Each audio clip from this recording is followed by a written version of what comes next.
Hi everyone, Sir Douglas of the Argos Fancast here once again for another episode of Upon Sober Review. And today, Argos 16, Winnipeg Blue Bombers 14, the final in overtime. And probably what was, well, at least in the eyes of Argo fans, the best worst game of the year. Yeah. Anyway, let's get into it. But before we do, shout out to Chris Tomafichuk. He completed the 9 last Saturday night. Uh, I believe when he counted everything up, I think it was over $26,000 he raised over the course of his trip. So fantastic. That is absolutely fantastic for CFL Fans Fight Cancer.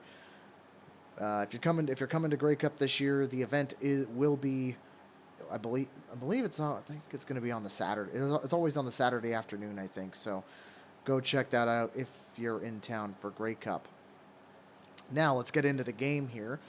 And this game, if you're a fan of offensive football, and I don't mean offensive as in bad, I mean offensive as in like lots of touchdowns and whatnot, you're not going to find that here. This was kind of a snoozer.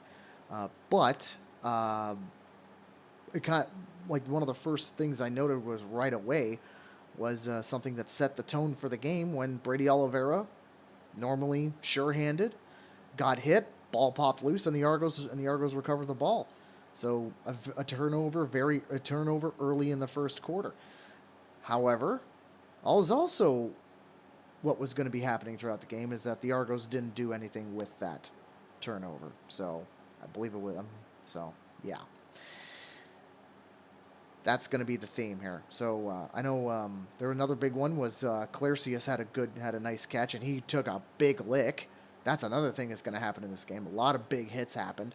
But he hung on to the ball and was able to move Winnipeg up the field a little bit. As they got into the red zone, Zach Collaros threw the ball to the end zone, and Tavares McFadden, welcome back to the 6, by the way, to him. He climbed the ladder to stop a touchdown pass there, leading to a Sergio Castillo field goal, making it an early 3-0 lead. The Argos, however, answered back with Liram Hairolahu kicking a field goal to tie it back up at 3. So, first quarter, that was pretty much it. 2 field goals the whole quarter. Nice. Moving on to the start of the second, I think that first quarter was enough of what Ryan did what he wanted to see, and he brought in Nick Arbuckle at the start of the second quarter. The Argos were pinned deep on a punt at the end of the quarter. Unfortunately, Arbuckle didn't do much, and basically it was a 2-and-out when he first came in, and Haggerty had to punt the ball deep out of the end zone, and Winnipeg got fairly good field position early on. However, I don't think it really did much there. Benji Franklin, the much maligned, and we don't know what person we're going to see here, but he was able to get a sack on the day. Good for him. And then here's another one. Here's another one. Like I said, big hits and turnovers. So Drew Wolotarski caught the ball. He got absolutely annihilated on a hit. Ball popped loose. Deshaun Amos recovered. Argos ball. Unfortunately, once again, couldn't capitalize on it. 2-and-out. Then something weird happened where the injury spotter came out and said, hey, Zach Collaros needs to come off the field for a few plays. That was because of Parrish giving him a little shove after a throw, and he went down like he was shot, like he tends to normally do. Obviously, the injury spotter did a really good job with that because the injury spotter said, congratulations, go get yourself tested. So tried to get a roughing the passer, and it backfired on him. But I mean, for all due respect, though, I mean, try and draw penalties where you can, right? It's been a very tight game up to this point. So Chris Streveler came into the game, got the Winnipeg down the field. Once again, another Sergio Castillo field goal makes it 6-3. Liram Hairolahu answered right back, made it 6-6. Inside the final 3 minutes of the half, Zach Collaros returned to the game, so obviously he wasn't hurt.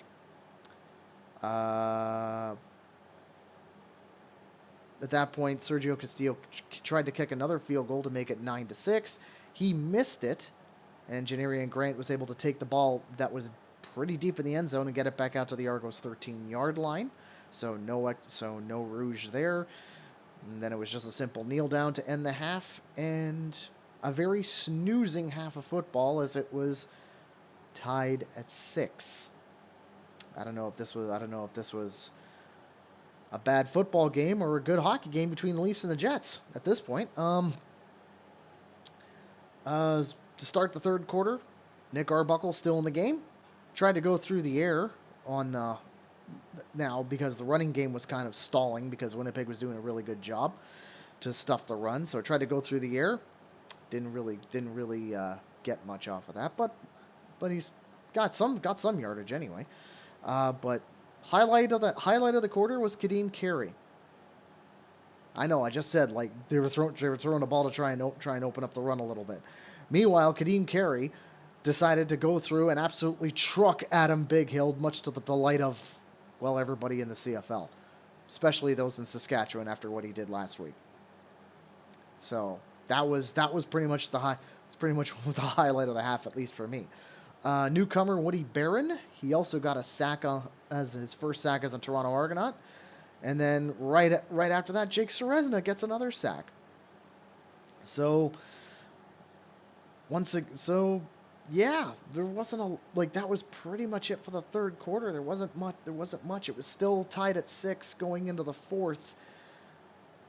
Yeah, so to the fourth quarter we go. But holy crap! Welcome back to Tavares McFadden. Pick 6 for that young man. Now I know that Winnipeg did challenge it. The call still stood, however. Tavares McFadden pick 6. Hiralahu extra point good. 13-6 Argos. Now I know this was a bit of a point of contention, especially amongst Winnipeg fans, because they always want to feel aggrieved, especially when they play Toronto, and especially when they lose to Toronto, because they're just as obsessed as Hamilton is with us. But let's face it, it was a good play. Nick Dembski, however, he's sure-handed. He dropped the ball too on a drive, and Deshaun Amos recovered it. So once again, Toronto has the ball. Half decent drive.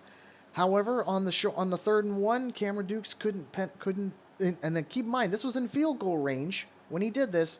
Cameron Dukes on the 3rd and 1 couldn't get the third down convert, so turnover on downs by Toronto. But then Winnipeg got their points back because there must have been some sort of miscommunication out in the secondary, as Ontario Wilson just straight line speed just blew by both Brenji Franklin and his partner out there. Got at least a good 10 yards behind him. No mistake for Caleros. Passed it right into his hands. Touchdown Winnipeg. Castillo extra points good. Tie ball game at 13.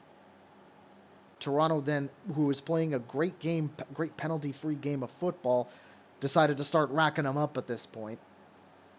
But one of them was what I felt was a missed DPI call against Tavares Daniels. I know Winnipeg was crying foul, saying that the command center also missed DPI, also missed a DPI on their player. I think it balances out in this case because it's still a tie ball game. But once again, when Winnipeg got the ball back, another baffling decision by the coach, by Mike O'Shea this time, as he on inside field goal range goes on a 3rd and 1. Streveler gets stuffed.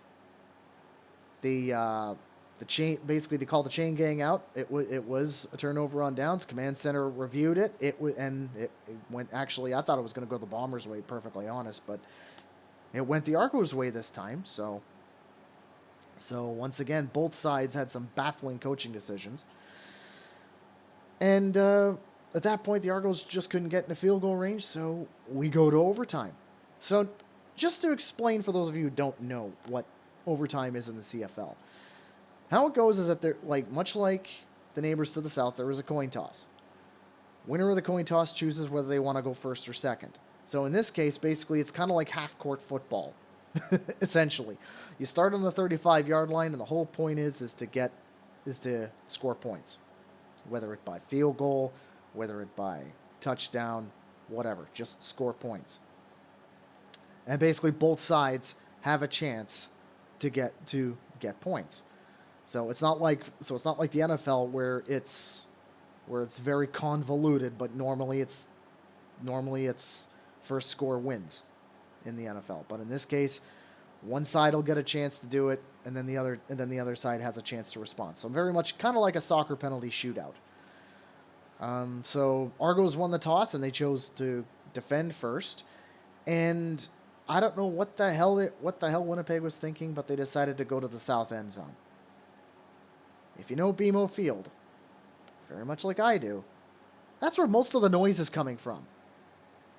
So, what are you thinking?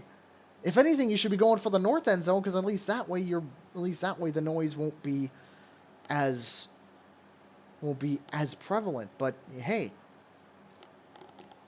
to each their own. So Winnipeg got the ball first, and surprisingly, it was Sergio Castillo field goal was missed. However, the ball went through the end zone, so it's a rouge. So 14-13, Argos get the ball, and all they had to do was make no mistake. They didn't. Liram sets up, kicks it through, walk-off field goal yet again in the first overtime round, and that's how the game ended. So 16-14, Argos take the win and go to 4-3 on the season. Like I said, there were some baffling decisions by both sides here.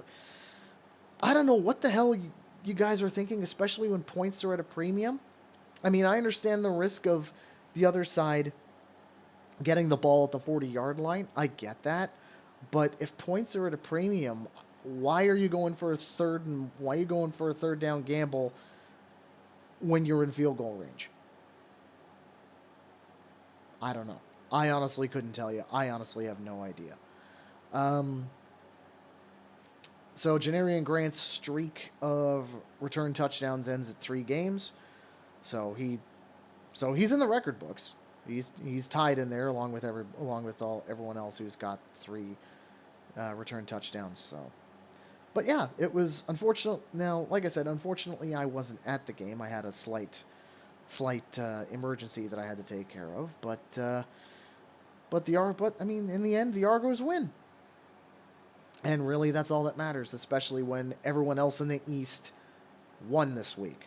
And so, I mean, Montreal won, Ottawa won, Toronto won, and even they won. So, and boy, did they win. So that's pretty much gonna do it for the review portion of the show. Like I said, I will be having a watch-along live stream coming up on Sunday for the game against Calgary in Calgary. So it's probably going to go... Both the game and my live stream are probably going to be an utter shit show, to be perfectly honest. But you never know. So that'll be happening. I'll have a preview of that game coming up later this week, probably like Friday or Saturday or something like that. I'll get it done. And then we have the game. Then we have one more game on Friday. One more game the following Friday. That's going to be also against Calgary, and then we have the bye week. And then guess who comes back? Guess who comes back? At least in time. At least we hope in time for the game against Saskatchewan at the CNE game. If you don't have tickets for that, get them now. Anyway, that's going to do it for me this week. So give the video a like, comment, please subscribe. It costs you nothing. We're still holding, I think, at 25 subscribers. So like I said, if we get to 31, especially on the live stream, I will chug a beer live on the live stream. Yes, I will. I will chug and I don't chug beers. So it's probably going to be I'm probably going to make an utter mess of that too. So let's so if you so shit stravaganza, let's go. Anyway, so that'll do it for me this week. We will see you in a few days when I preview the Calgary game. Take care, everybody.